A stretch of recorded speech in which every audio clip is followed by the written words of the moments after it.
We welcome in the head coach of the Chicago Bulls, Billy Donovan. Good morning, Billy. How are you?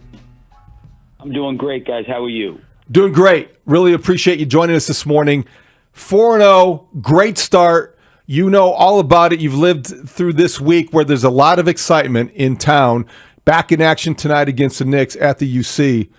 The perception for some people of this season has changed based on the way you have started it. So let's start there. How does it change the reality, if it does at all, and how you coach this group and how you may adjust your own expectations?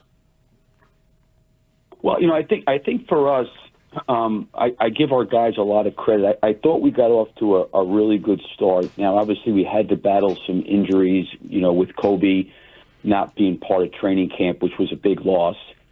But to the guys' credit, we got into town, pretty much everybody. Vooch was playing with the national team in Montenegro, so he had to travel back, but he was in about a week or 10 days before training camp had started. But most of the guys were in town 3 weeks prior to the start of it. And, they obviously really worked hard to get in shape and get prepared. And I think you always want to try to get off to a good start once the season begins.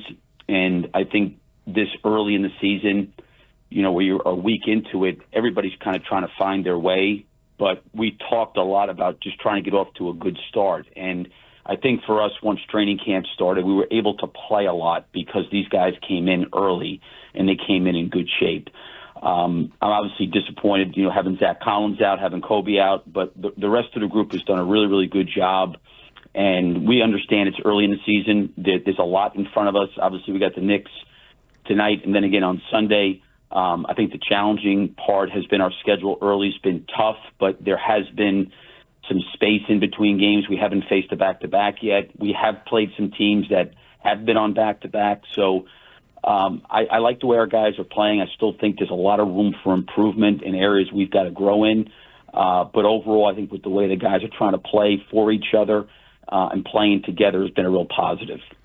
Coach, I want to ask you about one of your players in specific, and that's Matas Buzelis. This guy's 6'8" with a great skill set. I mean, he just turned 21, just had his first beer a week ago. So can you tell us what is his ceiling? He's very, very interesting because I love coaching him and working with him because he walks a really, I think, a great line. I think a lot of times when people are confident, they can come across very, very arrogant. And maybe when people are extremely humble, they maybe come across like they're not confident.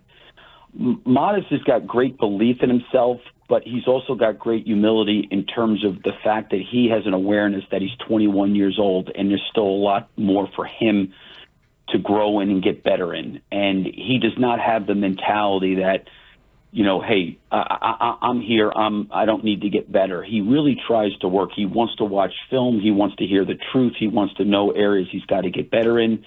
I give him a lot of credit because we've really challenged him here this year to take a step. And it's very hard, I think, when you go from your rookie year to your second year, and now the league in general has a pulse on you because the first part of his rookie season, his, minutes were somewhat limited, and then coming through the All-Star break, he really earned that starting position, earned a lot of playing time, and you always get a little bit concerned as a coach when a guy's going to his second year. Does he understand what he's walking into?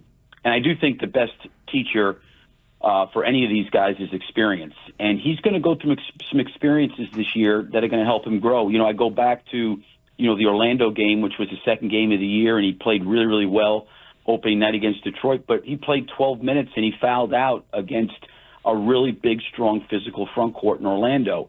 But you know what? He bounces back, and that's the thing I love about him is he doesn't dwell in mistakes. He doesn't dwell in the past. He wants to know how he's got to get better. He tries to absorb, what he does, good or bad, and then tries to improve upon it, but it never impacts his belief in himself. And I've got great admiration for that. Talking with Billy Donovan here on the Mully Haugh Show. Clay Harbor in for Mully today.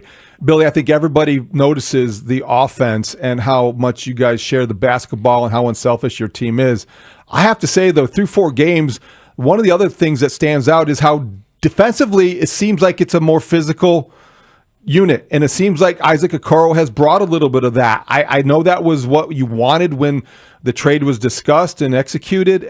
How would you evaluate and assess how defensively you have been more physical through 4 games?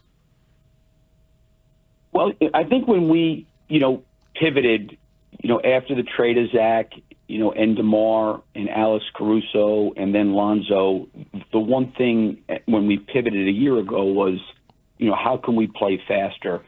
And I do think that was an unbelievable commitment the guys made last year from going to a team that, quite honestly, was one of the slower teams in the league the prior year.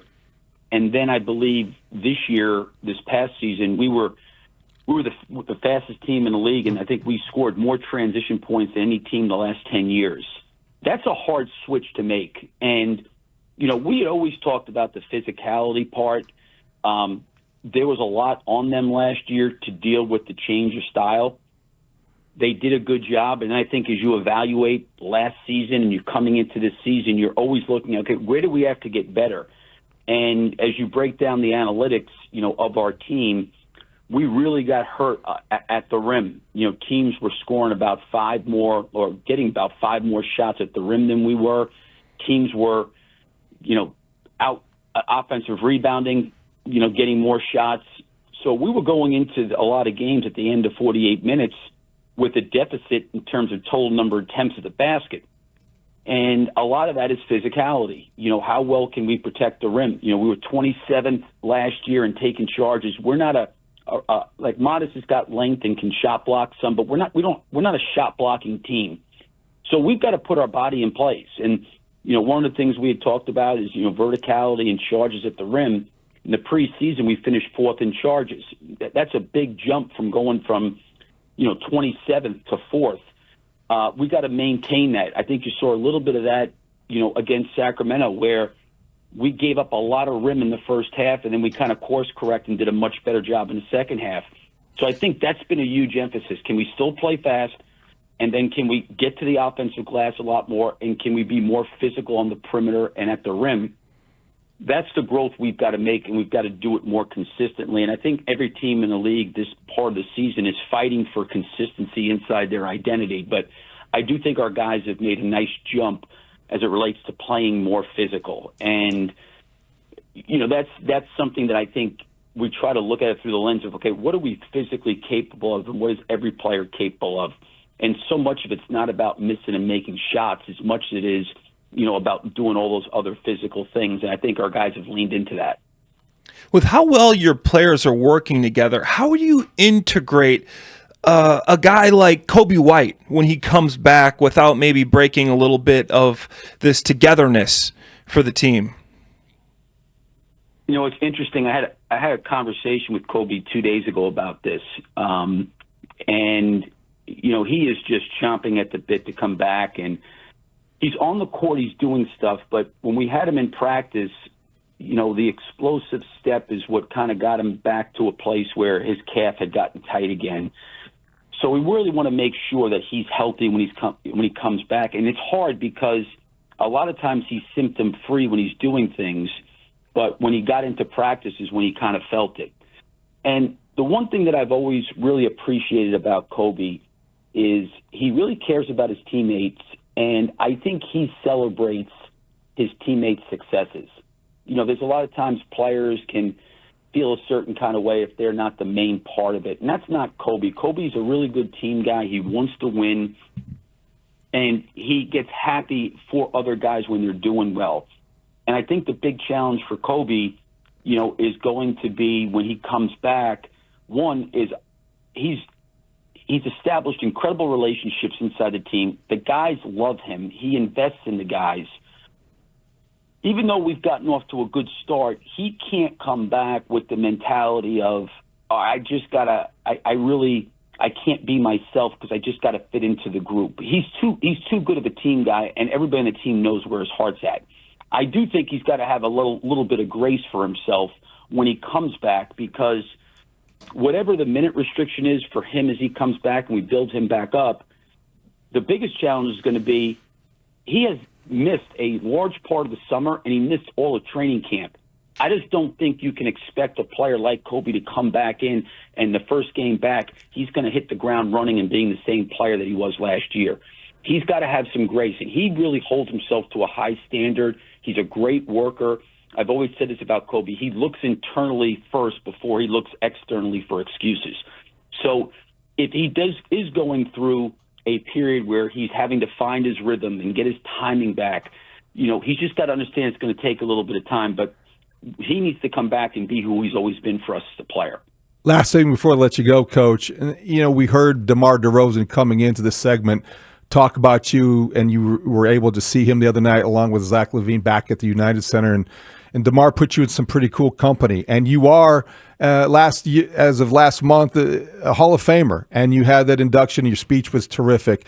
I just wondered, at this stage of your career, how your perspective has changed now that you have, you are an elder statesman in the league as an NBA coach. You have the tenure that here in Chicago we respect and appreciate. And just day to day, from your own motivation, from your own perspective, how those things are different now.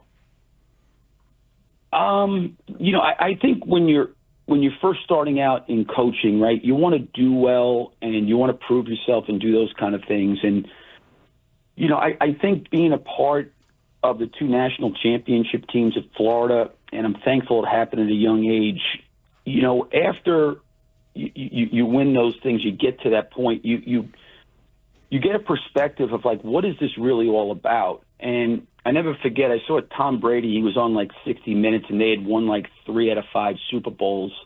And he said, is this all it really is? And I do think, we're in a results-orientated business, right? But what happens when you're not holding the trophy at the end of every season? What is the meaning in coaching? What is the meaning in 82 games or an entire season with a group of guys? And the thing that was so great about the Sacramento game, not only, winning the game, but after the game, I'm back in the office in the United Center, and the door knocks, and DeMar and Zach come in. And we sat down and talked for like 20 minutes. And it wasn't even about basketball. It was more about their families, what's going on in their life. And I just love those 2 guys as guys. They're great. And when you go through an NBA season, there's going to be ups and downs, highs and lows. There's going to be confrontation, disagreements, a lot of that. But it's the relationships, to me, that really withstand. And I think that was really evident to me when I went to Springfield, was the number of players that came back, not only, from the Bulls, but from my team at Marshall, guys that I was an assistant coach for at Kentucky, my guys at Florida. And I love DeMar, and I love Zach. Those guys are great guys. And it was so great to see them after the game and be able to share some time. So to me, it's always about the relationship. And I think the relationships get stronger a lot of times when it gets difficult. When you have a group of players and coaches that are trying to get to a certain place for the team, everybody's not going to see eye to eye all the time. But when you're working together, it's through the difficulties that I think the relationships really, really form. And I was very, very blessed to be around Zach for nearly 5 years, DeMar for 3 years. And I said this prior to the game. They asked me about what stood out about those guys. And I said, people can watch them between the lines and see their talent and their greatness. But I get the chance to see who they are as men. They're great dads. They're great husbands. They love their kids. They're invested in their families. They're invested in their teammates. They're just really good people. And I feel like throughout my time coaching, I've been very, very fortunate that I've been around some amazing coaches and I've been around some amazing players, not only talented, but really, really good quality people.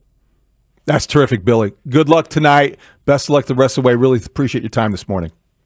No, great to catch up with you guys. Thank you.